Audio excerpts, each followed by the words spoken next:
The island awaited, a jagged obsidian tooth jutting from the churning maw of the Pacific. Uoima, they called it, a name whispered with a mix of dread and strategic longing. 8 square miles barely, a barren volcanic wasteland where the earth itself seemed to fester, steaming with sulphurous exhalations and perpetually raked by relentless winds. No trees offered solace, no rivers quenched thirst, no natural shelter existed save for the unforgiving rock itself. Yet, to the strategist charting the war's relentless course, this desolate scrap of land held a value beyond measure, a keystone upon which the aerial dominance of the Pacific, and perhaps the war itself, might hinge. Positioned precisely midway between the Mariana Islands, a burgeoning bastion of American power, and the Japanese mainland, the island lay directly beneath the vital air corridor traversed by the B-29 superfortress bombers, leviathans of the sky tasked with delivering the war's fiery judgment upon the enemy's heartland. Control of Uoima meant a desperately needed emergency landing strip for crippled bombers, a haven for fighters escorting the massive warplanes, and a crucial forward base from which to project American air power. Failure, however, meant a graveyard, both for men and for the hopes pinned upon this brutal campaign. The Japanese High Command understood this with chilling clarity. Months before the first American boot touched the black sand, General Tatamichi Kuribayashi, a man of grim resolve and strategic brilliance, initiated a transformation of the island that defied conventional understanding of defensive warfare.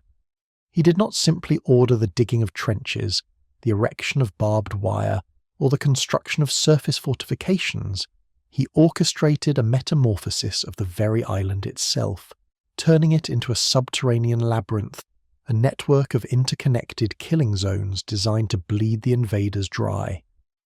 11 miles, a figure that seemed impossible given the island's diminutive size, of tunnels were meticulously carved through the volcanic core, a shadowy realm where sunlight never penetrated, and the air hung thick with the smell of earth and impending death. Within this subterranean fortress, command bunkers, mortar nests, machine gun emplacements, and supply depots were painstakingly constructed, reinforced with steel and concrete, cunningly camouflaged and interconnected in a manner that rendered them virtually undetectable from the air. Aerial reconnaissance, for all its technological prowess, proved futile against the intricate deception woven into the island's very fabric. Kuribayashi's objective was stark and brutally pragmatic, to inflict such devastating casualties upon the American forces that the prospect of invading Japan itself would become too costly, too horrific to contemplate. Unlike many of his contemporaries, driven by notions of suicidal glory and unwavering faith in the emperor, Kuribayashi recognized the inevitable outcome of the war. He knew the Americans possessed the superior resources, the industrial might, and the sheer manpower to ultimately prevail. His strategy, therefore, was not one of outright victory, but of relentless attrition, a campaign of delay, ambush, and calculated sacrifice. There would be no reckless banzai charges, no futile displays of suicidal valor, only silence, cunning traps, and death emanating from the depths. And so, when the United States Marine Corps stormed ashore on February 19, 1945, they were not merely landing on an island. They were stepping into the belly of a volcano, a meticulously engineered charnel house designed to devour them piece by piece, the black sands hiding a darkness deeper than any ocean trench, the silence masking a storm of fire and steel waiting to erupt. The dawn of February 19th, 1945, broke upon a scene of orchestrated fury, a symphony of destruction orchestrated by the United States Navy and Army Air Forces. For days, naval guns, monstrous behemoths of steel and explosive power, had relentlessly pounded Uoima, their shells screaming across the sky to impact with earth-shattering force. Bombers, wave after wave, carpeted the island with high explosives, transforming the landscape into a cratered moonscape, a surreal panorama of devastation. The sky itself was stained with the orange and black hues of fire, a macabre canvas painted with the strokes of war. Yet, for all the apparent annihilation wrought from above, the true defenders of Uoima remained largely unscathed, nestled deep within their subterranean warrens, impervious to the surface bombardment. They were spectres in the earth, patiently awaiting the arrival of the living, the moment when the American Marines would venture within their carefully crafted killing ground. Then came the landing, a scene of controlled chaos as Higgins boats, clumsy but vital vessels, disgorged thousands of Marines onto the black shores. The first wave hit the beach, the ramp lowered, and the men charged forward, rifles at the ready. This was not the firm sandy beach of Normandy, however. This was a landscape of volcanic ash, a fine, deceptively soft powder that clung to everything, a substance that seemed to actively resist movement. Boots sank deep, tank treads bogged down, and the advance became a slow, arduous slog, a nightmare of traction and forward momentum. There was no cover, no trees to offer concealment, no rocks to provide a shield. Only the flat expanse of blackness meeting the vast, indifferent sky. The silence was unnerving, almost surreal. For nearly an hour there was no enemy fire. Some of the Marines dared to hope that the pre-invasion bombardment had achieved its objective, that the Japanese defenders had been either annihilated or demoralized into submission. Others, seasoned veterans of countless Pacific campaigns, remained wary, their instincts screaming of an impending ambush. And then, as the beach became choked with men and machines, the storm broke.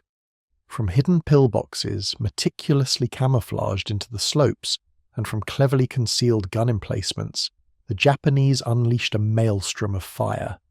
Pre-sighted artillery rounds exploded in the surf, tearing apart landing craft and sending geysers of water and shrapnel skyward.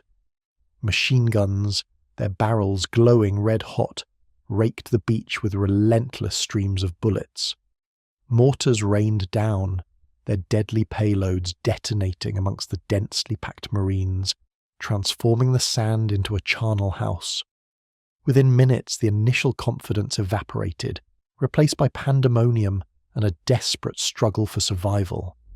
Bodies fell, some silently, others with cries of agony, faster than the medics could possibly attend to them.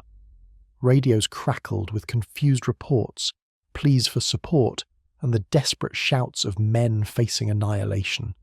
Vehicles burned, their twisted metal carcasses becoming grotesque monuments to the island's insatiable hunger. The first waves of Marines, still struggling to gain purchase on the beach slope, found themselves pinned down, unable to advance, unable to retreat, caught in a vortex of death. And behind them, fresh waves of reinforcements continued to arrive, oblivious to the slaughter awaiting them, stepping off the landing craft and directly into the crosshairs of the enemy.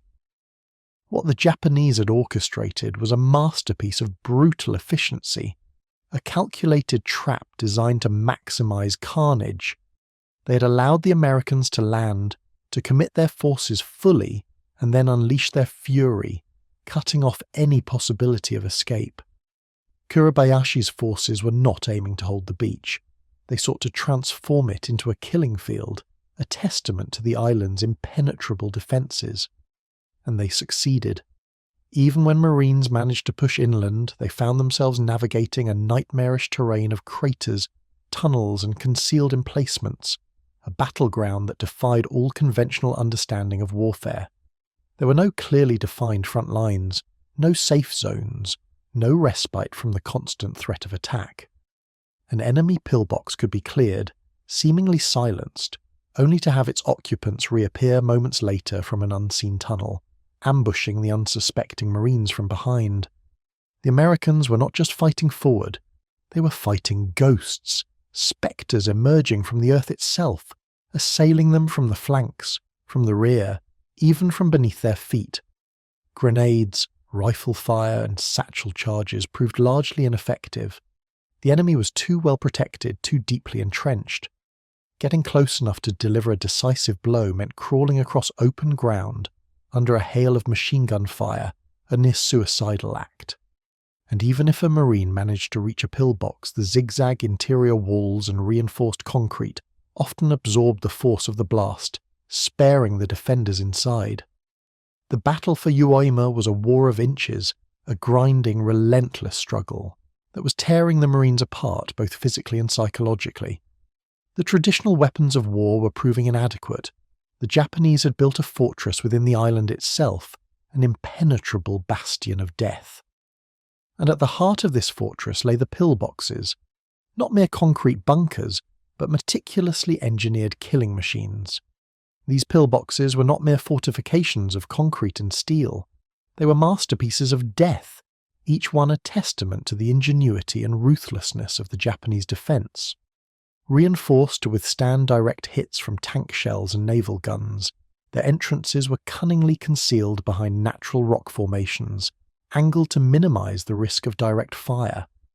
Gun ports, meticulously camouflaged, were strategically positioned to provide overlapping fields of fire, ensuring that any attempt to assault a single pillbox would be met with a deadly crossfire from multiple positions.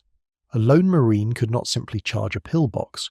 To do so was to invite certain death, to be cut down in a hail of bullets from unseen gunners. But what made these pillboxes truly terrifying was what lay beneath. The network of subterranean tunnels that connected them, creating a seamless web of defensive positions. A pillbox might be destroyed with grenades or explosives, seemingly silenced forever, only to have its occupants reappear minutes later from an adjacent tunnel, launching a surprise attack from the rear. The Marines were not just fighting an enemy in front of them, they were fighting a phantom enemy, an enemy that could materialize from the earth itself, an enemy that seemed to defy all logic and reason. Grenades, rifle fire, and satchel charges were effective only if a Marine could get close enough to employ them, but getting close meant crawling across open ground, exposed to the relentless fire of machine guns and artillery, a near-suicidal endeavour. And even if a Marine managed to reach a pillbox, the zigzag interior walls and reinforced concrete often absorbed the force of the blast, sparing the defenders inside. The battle for Uoima had become a war of inches, a grinding, relentless struggle that was tearing the Marines apart, both physically and psychologically. Traditional weapons were proving ineffective against this subterranean fortress. Something more drastic, more terrifying was needed. Then someone remembered an old weapon, a weapon almost forgotten, a relic of a previous war, the flamethrower. It was not a new invention. Flamethrowers had existed since World War I, crude and unreliable devices that often posed a greater threat to their operators than to the enemy. But on Uoima, the flamethrower became the only viable solution, the only weapon capable of breaching the impenetrable defences of the pillboxes. Fire did not care about zigzag walls or oxygen levels. It did not bounce off reinforced doors or concrete bunkers. It flooded every space, consuming all available oxygen and making concealment impossible. The Marines began strapping fire to their backs, sending men into the very heart of hell, armed with nothing but a pistol and a torrent of burning fuel. But what the flamethrower could do to the enemy was only the beginning of the story. The true darkness would emerge when the full horror of its effect on the men who wielded it was revealed. The first American flamethrowers to arrive on the beaches of Uoima were M2 models, cumbersome and brutally effective weapons that demanded both immense strength and a certain degree of madness to operate. Fully loaded, an M2 weighed approximately 70 pounds. A burden of 2 heavy fuel tanks and a central nitrogen propellant tank strapped across the operator's back like a ticking time bomb. The tanks were filled with a thickened mixture of gasoline and diesel fuel, a viscous, gelid substance that clung to anything it touched and burned with an intense, unrelenting heat. The nozzle, held like a rifle, was equipped with a small white phosphorus igniter at the tip. When the operator pulled the trigger, it unleashed a roaring stream of flame, a searing jet of incandescent fury that could reach up to 50 yards. But that torrent of fire lasted for only 10 seconds. 10 precious seconds that could mean the difference between life and death. Every operator knew that he had only one chance, one brief, incandescent breath of fire before his weapon ran dry, and he became the most hunted man on the battlefield. Because make no mistake, if the Japanese saw you, they would try to kill you first. The flamethrower was not just another weapon, it was the most feared and hated weapon on Uoima. From the instant a flamethrower spat its fiery venom, every enemy rifle, grenade and mortar zeroed in on its operator. He became the prime target, the embodiment of everything the Japanese soldiers feared and loathed. They called them demons, devils, creatures spawned from the depths of hell. Japanese commanders issued explicit orders: eliminate the flamethrower operators at all costs. No target was more important, no victory more celebrated than the silencing of one of these human torches. Flamethrower operators were routinely ambushed, shot on sight, or, worse, captured. Capture was the ultimate terror, a fate so horrific that it haunted the dreams of every man who carried the weapon. One Marine later recounted witnessing a fellow flamethrower trooper charge a cave, aim his weapon, and have it misfire, the igniter failing to ignite the fuel. Before he could retreat, 2 Japanese soldiers emerged from the darkness, seizing him and dragging him into the abyss. For 2 days, Marines in the vicinity heard his screams of unimaginable agony that echoed through the tunnels. Then, silence. There was no rescue, no hope of escape. That was why flamethrower men often begged their squad mates to shoot them if they were ever captured. They knew what awaited them: the unspeakable tortures, the agonizing deaths. And even if they survived the battle, many flamethrower operators never spoke of what they had seen, of what they had done. The sound, the smell, the memory of what fire did to human beings in enclosed spaces. These were burdens that few men could carry.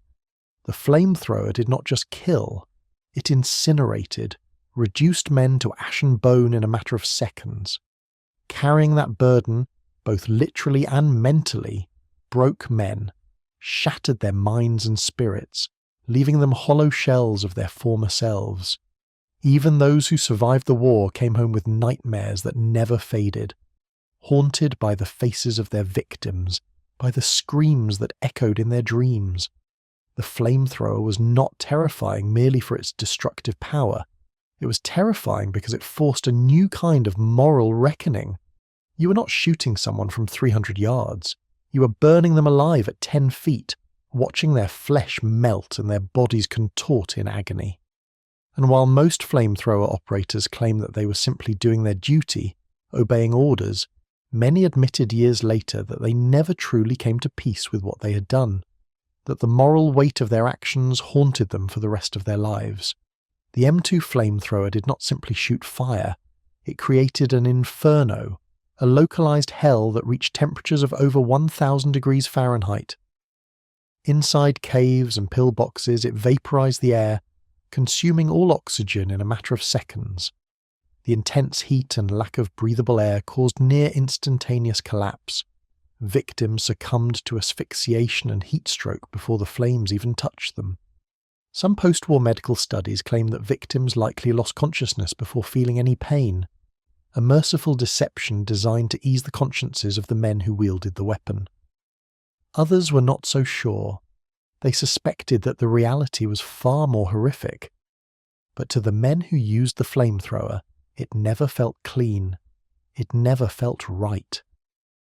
One operator described the moment he cleared a pillbox with fire.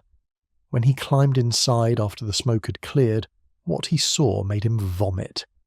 He sat outside in silence for an hour before his commanding officer ordered him back into action.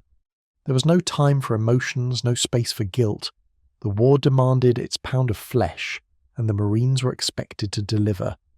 And then there were the tanks themselves, the containers of highly flammable fuel strapped to their backs, making them prime targets for enemy fire. Some Marines believed that a single bullet would cause the tanks to explode in a fiery inferno, instantly incinerating the operator. That was not entirely true. The fuel was pressurized, not rigged like a bomb. But the myth persisted, adding to the psychological burden of carrying the flamethrower. Just the idea that one misstep, one stray bullet, could turn you into a human torch was enough to haunt every step.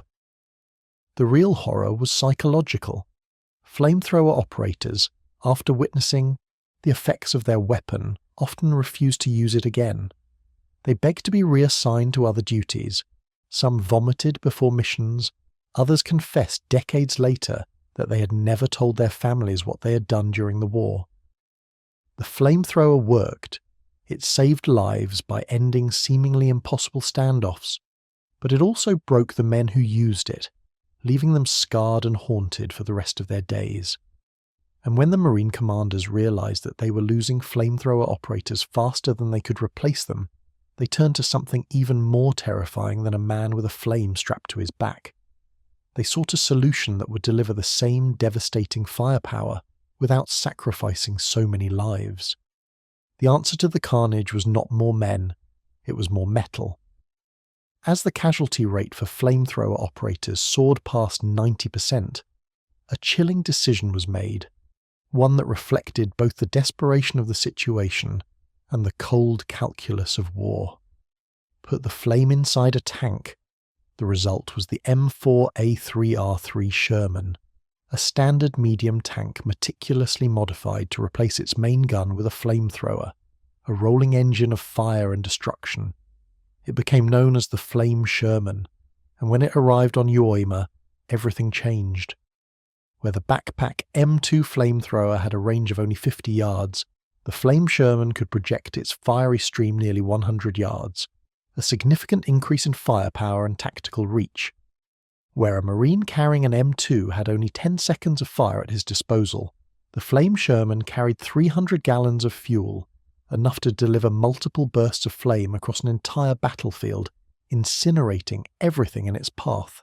And most importantly, the Flame Sherman had armour, a steel carapace that offered protection from machine gun fire and small arms attacks, allowing it to get close to bunkers and caves without being shredded by enemy fire. But that armour was not invincible. Jima's terrain, with its soft volcanic ash, proved to be a treacherous obstacle. The treads of the Flame Sherman bogged down easily, making it a vulnerable target. The Japanese knew that if they could take out a Flame Sherman, they might turn the tide of a battle. These armoured behemoths were priority targets, to be eliminated at all costs. Suicide charges, hidden mines, explosive traps, all were employed in an attempt to destroy these rolling infernos. The crews of the Flame Shermans, often trapped inside their metal cages for hours on end, risked being incinerated in a second if the right shell hit the right spot, a constant threat that hung over them like a dark cloud. But they went forward anyway, driven by duty, by the need to support their fellow Marines, and by the grim understanding that the fate of the battle, and perhaps the war, rested on their shoulders. Tank crews coordinated with infantry units, who provided cover fire, protecting the Flame Shermans from close-quarters attacks.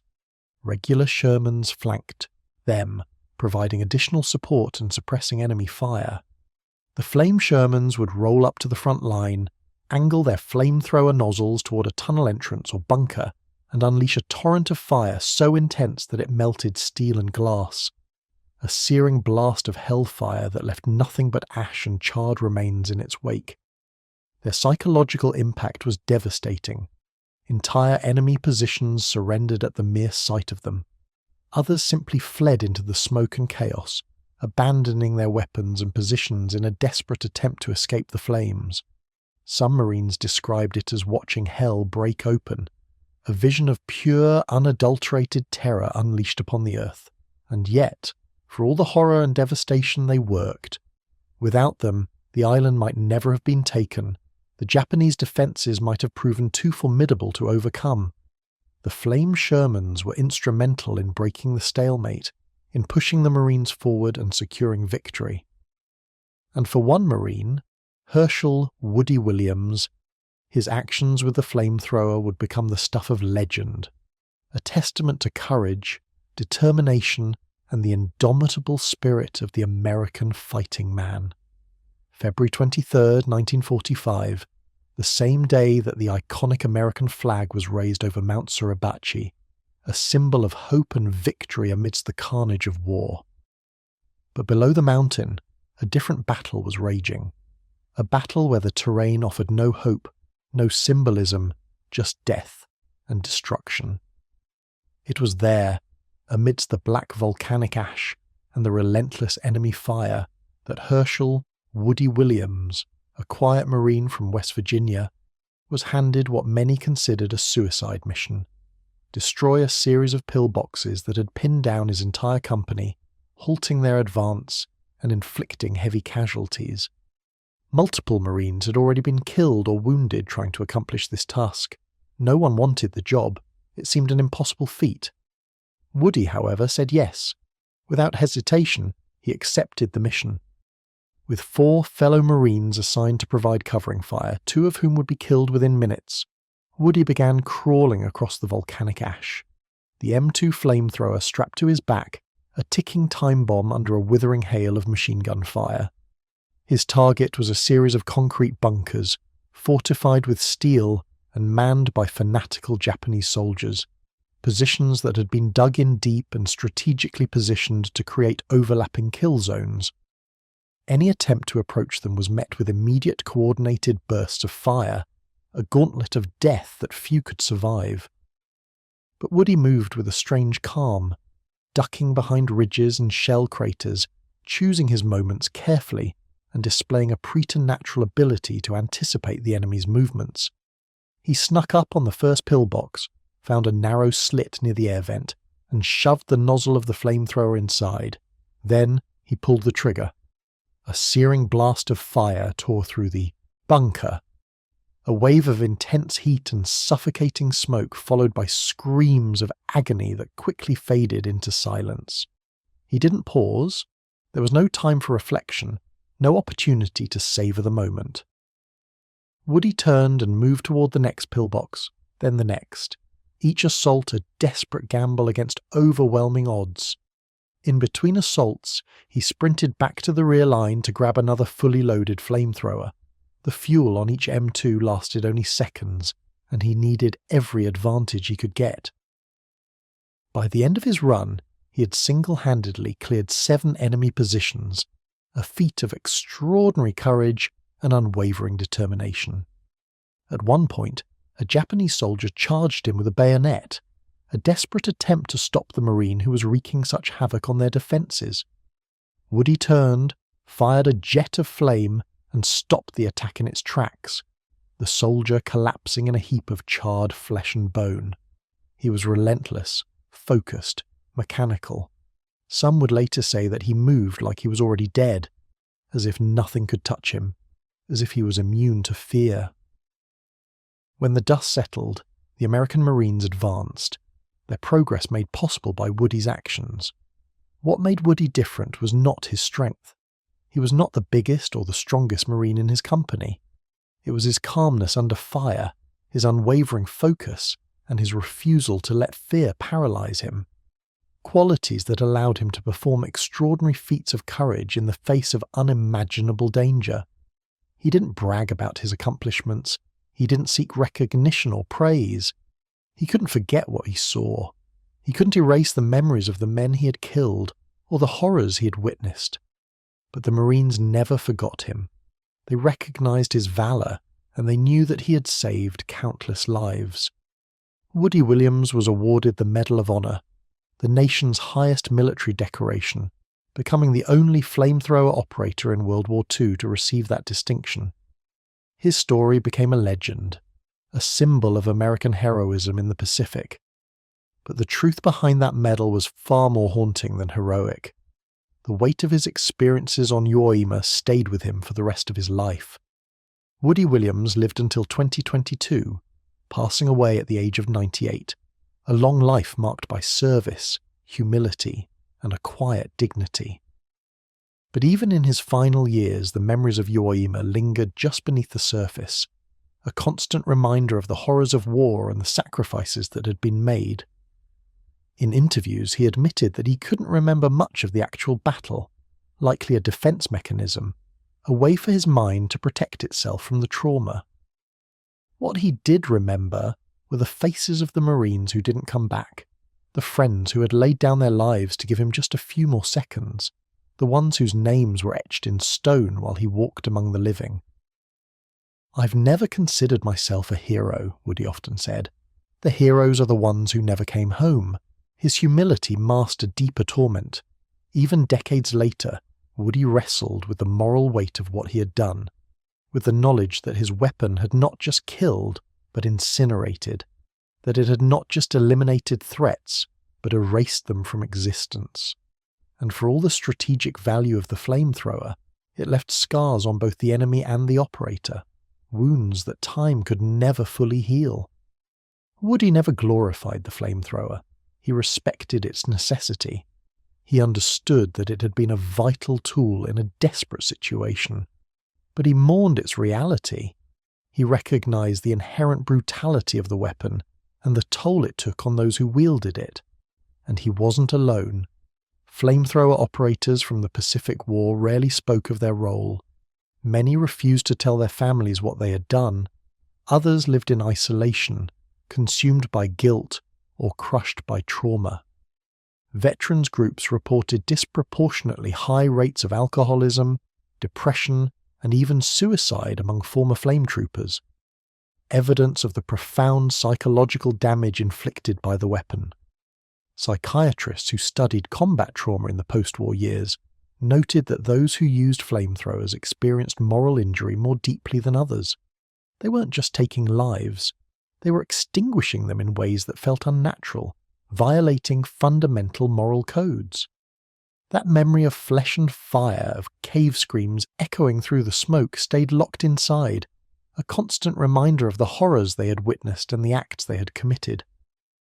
The military retired the flamethrower in the 1970s. Officially, it was outdated. But unofficially, it was too brutal to justify anymore. Its use was deemed ethically unacceptable. But its legacy didn't fade. Not for the men who carried it, not for those who faced it, and not for those who still saw it in nightmares. In the decades after Uoima, the world began to look at flamethrowers differently, not as tools of necessity, but as symbols of the darkest edge of war, of the dehumanizing violence that can consume men's souls. Nations quietly removed them from their arsenals.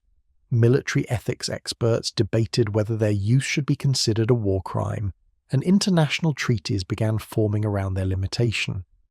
In 1980, the United Nations Convention on Certain Conventional Weapons listed incendiary weapons as subject to restriction. While flamethrowers weren't outright banned, their deployment in civilian areas or against populations became strictly regulated. Even modern militaries, including the United States, began distancing themselves from their use. It wasn't just about effectiveness anymore, it was about conscience, about the moral implications of using such a devastating weapon. Because at its core, the flamethrower forced a confrontation with what warfare truly was. Not glory, but horror. Not flags and medals, but screams and fire. No other weapon brought soldiers as close to their enemy or demanded that they erase them in such personal, intimate violence. The men of Uoima who carried these weapons didn't ask for them. They weren't monsters. They were Marines given the only option they had to survive a battlefield designed to kill them. They were sacrificial weapons, human torches sent into the dark knowing that few, if any, would return. Out of 335 flamethrower operators deployed at Uoima, only 18 came back alive, a 92% casualty rate, a figure that speaks volumes about the dangers they faced. Most died before they could even fire their weapon. Others were caught after the flame went out, left vulnerable and exposed to the enemy. Those who returned were never the same, scarred by the experience, haunted by the memories. But they did what they had to do, because in that volcanic hellscape, there was no other way forward. In the end, Uoima was captured. The flag went up. The war in the Pacific moved closer to Japan. But for those who carried fire on their backs, the victory came at a cost that history rarely talks about. A cost measured in lost souls, broken minds, and the enduring scars of war. And maybe that's why this story matters, because some weapons leave wounds that never heal, and some men carry burdens that no metal can ever lift.